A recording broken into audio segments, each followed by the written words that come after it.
Welcome back to the deep dive. You know how we love giving you a shortcut to being incredibly well informed. Right.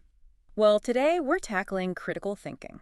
Oh, a big one. It is, and we're basing it all on a YouTube video you sent over. Okay. It's Critical Thinking Mastery 2, Understanding Thought Patterns for Personal Improvement. Okay. It's an audiobook, actually, Wow. from the Grow to the Top channel. And it's a good one. We're talking actionable techniques here. Right. Not just vague theories. Right. This isn't about becoming some, cold, calculating robot either. Yeah. The video really emphasizes that self-awareness and mindfulness are the foundation of it all. Which honestly is kind of a relief. Yeah. I always pictured critical thinking as this super serious, almost robotic process. Right. But mindfulness, Yeah. that feels a lot more human, you know? How does that even tie in? Think of it like this. Without self-awareness, we're basically trying to navigate a maze in the dark.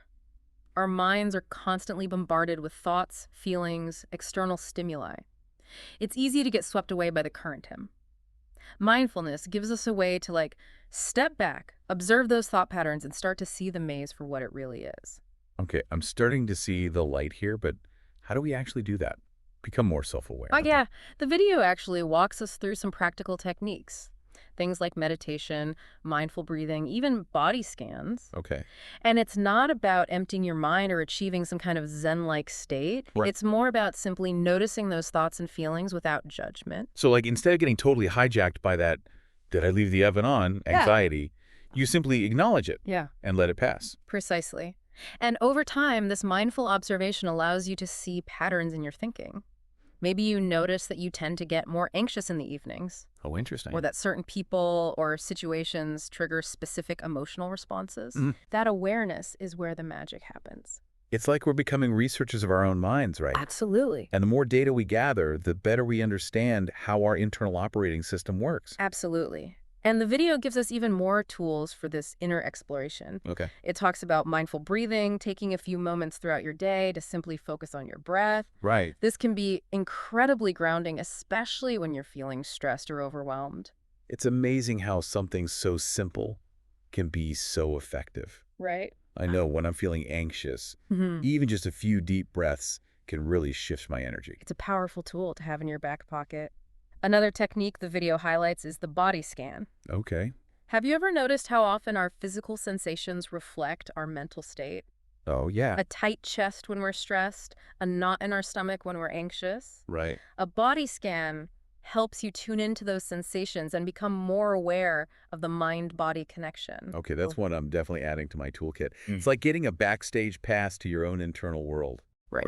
How do we make sense of all this data? That's where reflective journaling comes in. Right. And don't worry, it doesn't need to be a novel. Right. Even just jotting down your thoughts and feelings for a few minutes each day can be incredibly revealing. I could see that.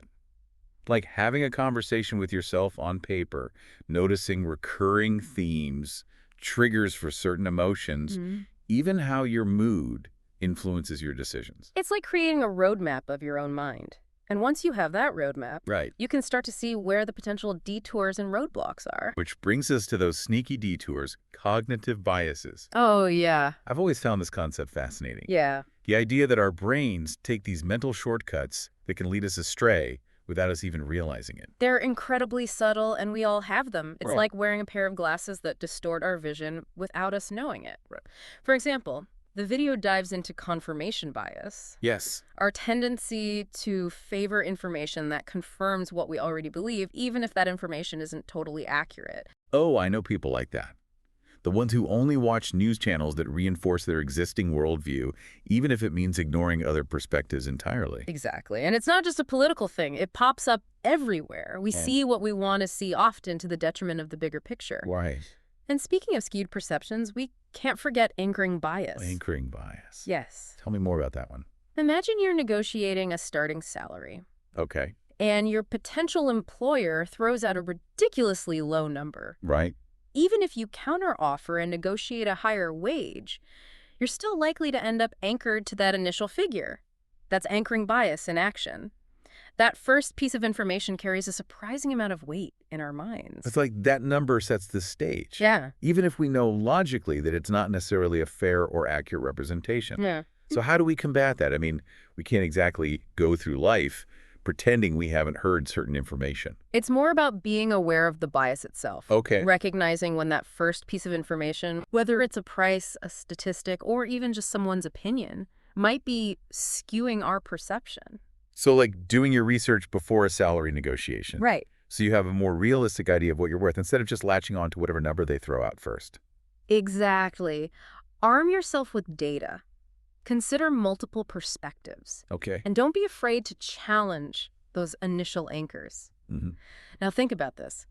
Have you ever noticed how a particularly vivid experience, Okay. maybe something you saw in the news, Right. or even just a memorable story can really warp your sense of probability? Yeah. Like after watching a shark attack documentary, suddenly you're terrified to even go in the ocean. Well, 100%.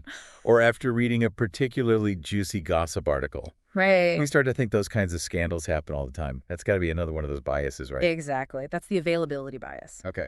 Our brains tend to overemphasize information that's readily available, often because it's emotionally charged or easy to recall. Right. It's why we often overestimate the likelihood of rare events. Right.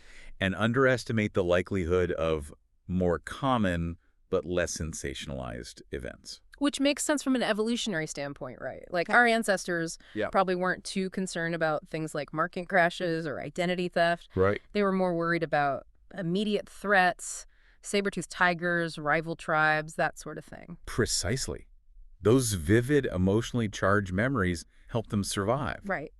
But in our modern world where we're constantly bombarded with information, it's important to be aware of how that availability bias might be influencing our perceptions and decisions. So much of this comes down to questioning our assumptions, doesn't it? Yes. Those deeply held beliefs that we often don't even realize are shaping our thoughts and behaviors. And the video offers a really practical tool for this, the 5 whys technique. Okay. It's incredibly simple, but surprisingly effective. You start with a belief or an assumption, Right. and then you ask yourself, why? 5 times in a row. Okay, I'm intrigued. Give me an example. Let's say you have a belief that you're not good at public speaking. Okay? So why do you believe you're not good at public speaking? Maybe because you get nervous when you have to speak in front of a group. So why do you get nervous? Because I'm afraid of making a mistake and looking foolish. Okay, I see where this is going. Exactly.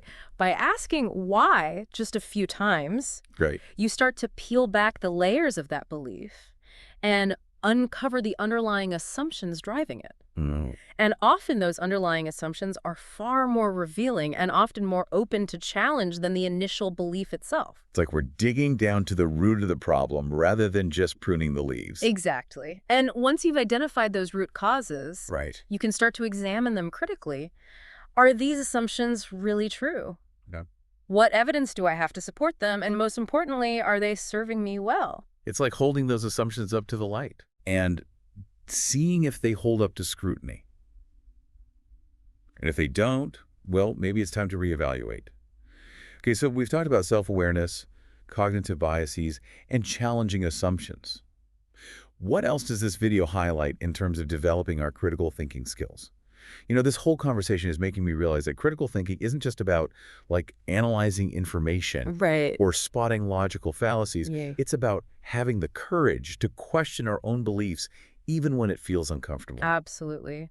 And the video really hits on this idea of embracing discomfort as a catalyst for growth. Okay. It's about shifting from a fixed mindset where we believe our intelligence and abilities are set in stone Right. to a growth mindset where we see those qualities as something that can be cultivated and expanded upon. So it's like instead of saying, I'm just not a math person, Right. you'd say, maybe I haven't found the right approach to learning math yet. Precisely. It's Mhm. about seeing challenges not as threats, but as opportunities for growth. Right. And that shift in perspective can be incredibly liberating. It's like giving yourself permission to be a work in progress, to embrace the learning process, even if it means making mistakes along the way.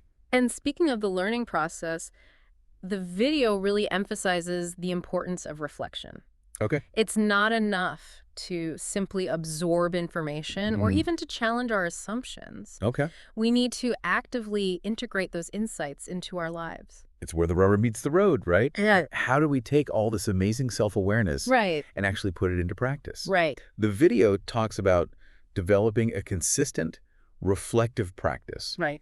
What does that look like in a practical sense? It can be as simple as taking a few minutes at the end of each day to reflect on your experiences. Right. What were the highs and lows of your day? Okay. How did you handle challenges? Were there any situations where you reacted in a way that surprised you? Right. Maybe a pattern you're starting to recognize? Oh, that's interesting. Yeah. It's like a mental debriefing. Yeah. A chance to process your experiences and extract valuable lessons. You know.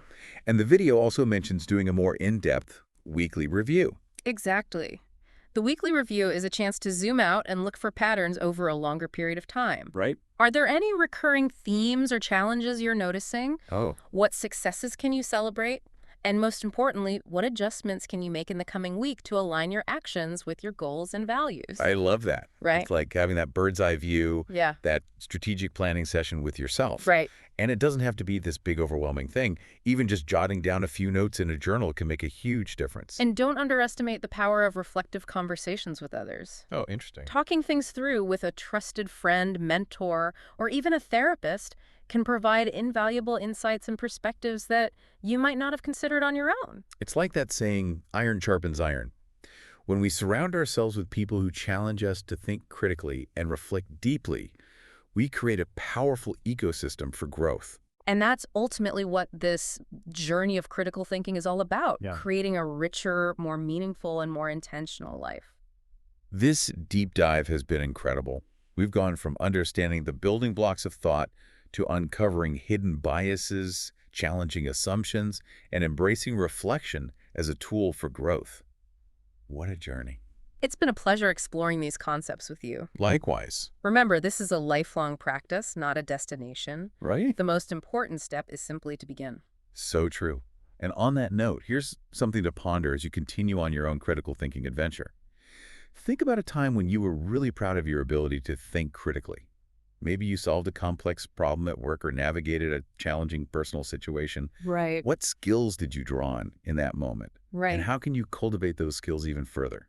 As always, let us know your thoughts on social media. Until next time, happy thinking.